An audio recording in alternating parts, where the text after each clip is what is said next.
hapon kaninyong tanan mga guys. So karon manghindo day ta diri sa simbahan kay kisugo man ta ni Papa. So karon tan-awa ko ninyo guys. So abog kaayo kayo.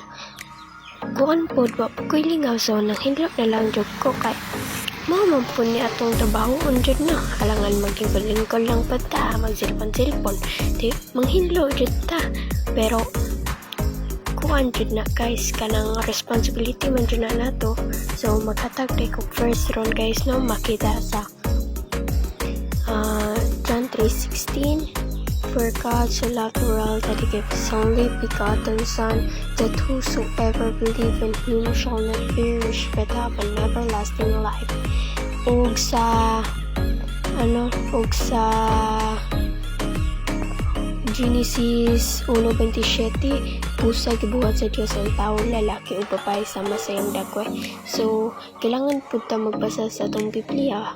Sa Biblia kay aron mo-grow pud ta no, dili lang sa physical kundi sa all pud na sa atong spiritual na abilidad pud. So mo ni hapit na kumahuman, abog kayo sa gawas on, tanawa ko na ninyo.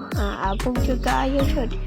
Mao na bugat pinadra pagkuan ako dira, bugat kay ng mga balas kay kuan kay kanang nagdula ako manghudra ka kanina. So lisod kay siya pagsilig kay kuan man nakatapon siya. So karon ako na ning iuli ning silhig ilanot o kuwaon po na ko yung bangko dire.